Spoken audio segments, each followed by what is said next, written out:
अस्सलाम वालेकुम। हमारे पास फर्स्ट ईयर का चैप्टर नंबर 4 चल रहा है, उसकी 4.2 एक्सरसाइज है, उसका 24वां और आखिरी क्वेश्चन है ये।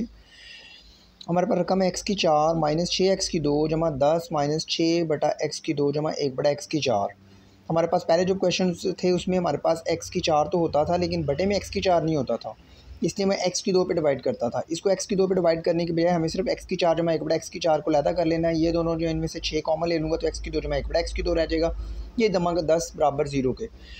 इसमें हम लेट कर लेंगे कि जो एक्स की 2 जमा 1 बटा एक्स की 2 है वो वाई के बराबर है, तो एक्स की 2 जमा 1 बटा एक्स की 2 का स्केयर जो है वो वाई की 2 आ जाएगा। इसका स्केयर खोलूँगा एक्स की 4 प्लस 1 ओवर एक्स की 4 plus 2 is equal to y square आ जाएगा। अब आपके पास ये 2 इधर से उधर जाएगा तो माइनस का हो जाएगा। ये इसकी कीमत आ गई। ये वाली कीमत मैं इस जगह पे दर्ज कर दूंगा, -6 ये वाई आ जाएगा जमा 10, ये मैंने नीचे दर्ज कर दिया। वाई की 2 माइनस 6 वाई जमा 10 बराबर 0 के। तो वाई की 2 -6 वाई और ये जमा का 10 और नफ़ी के 2 मिलके जमा के 8 हो जाएंगे बराबर 0 के। ठीक है, तो अब इसकी हम फैक्टराइजेशन कर सकते हैं। मैं अगले पेज पे जाता हूँ जब मैंने इसको हल किया हुआ है। ये मेरे पास क्वेश्चन है, इसमें से वाई ये मैंने को जो उसकी फैक्टराइजेशन कर दी है। 4 2 6 होता है, 4 और 2 को मल्टीप्लाई करें तो 8 आता है। ठीक है, तो वहाँ पे -6 था ना पिछले पेज पे, तो वो -4 और -2 कर दिया। इसमें से y कॉमन ले लेंगे, y -4 आ जाएगा, इसमें 2 कॉमन ले लेंगे, y -4 आ जाएगा इज इक्वल टू 0, y -4 और into y -2 is equal to 0। पहले मैं y -4 इज इक्वल टू 0 लिया, तो y की जगह उसकी कीमत दर्ज कर दी मैंने x की 2 जमा 1 बटा x की 2 -4 बराबर 0 के। x की 2 से रब दूंगा तो ये x की 4 हो जाएगा, ये -4 x की 2 हो जाएगा, ये 1 हो जाएगा। ये हमारे पास तरतीब से लिख दिया।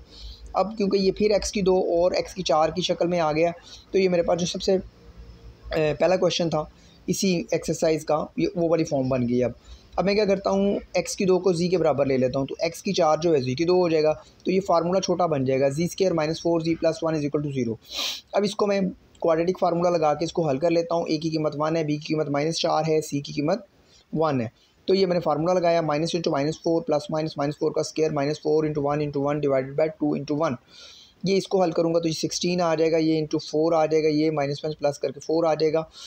16 - 4 इज इक्वल टू 12 होता है। 12 जो होता है वो आपको पता है 4 3 12 जिसको हम कहते हैं। तो 4 का जज़र जो होता है वो 2 होता है, तो 2 बाहर आ जाएगा, अंदर 3 रह जाएगा। ये आ गया। ठीक है, तो ये हमारे पास इसकी रकम आ गई। इसमें से मैं 2 कॉमन ले लेता हूँ, तो 2 2 से कट जाएगा, तो 2 जमा -√3 आ जाएगा। जी जो है उसकी ये कीमत आ गई। जी क्योंकि x की 2 के बराबर था, तो 2 जमा -3 का जज़र। हमें x की कीमत निकालनी है, इसलिए जज़र ले लेंगे दोनों तरफ, तो यहाँ पे आ जाएगा प्लस माइनस, ये सारा जज़र में आ जाएगा। ठीक है, अब दूसरे पार्ट की तरफ चलते हैं। y -2 इज इक्वल टू 0 है, तो इसको y की जगह मैंने इसकी कीमत दर्ज कर दी, x की 2 जमा 1 बटा x की 2 -2, इसको x की 2 से तरफ दे दूंगा तो ये x की 4 हो जाएगा, ये -2 x की 2 हो जाएगा, ये प्लस का 1 हो जाएगा। ये सिंपली हमारे पास x की 2 -1 का मुरब्बा बन रहा है, यानी कि 4 को मैंने लिख दिया x की 2 की 2, इसको लिख दिया -2 इंटू एक्स स्केयर इंटू 1, और ये 1 का स्केयर हो गया। तो पूरे को मैं देखता हूँ तो एक्स स्केयर -1 का स्केयर बन जाता है, तो इसको मैं 2 मरतबा लिख सकता हूँ। जब इसको मैं 2 मरतबा लिख सकता हूँ तो दोनों का जवाब तो बराबर ही आएगा ना। मैं एक साइड को मैंने वैसे दोनों को किया, लेकिन मैं एक को कर देता हूँ। तो इसको मैं हल करता हूँ तो ये x square -1 is equal to 0 आ जाता है, x square is equal to 1 आ जाता है। एक्स की कीमत क्या आ जाएगी, +-1। इसकी भी वही आएगी, दोनों में से एक मतलब लिखना पड़ेगा। तो हमारे पास सोल्यूशन सेट क्या आ जाएगा, +-1 और ये जो दूसरा जवाब आया। तो हमारी एक्सरसाइज कंप्लीट हो गई है।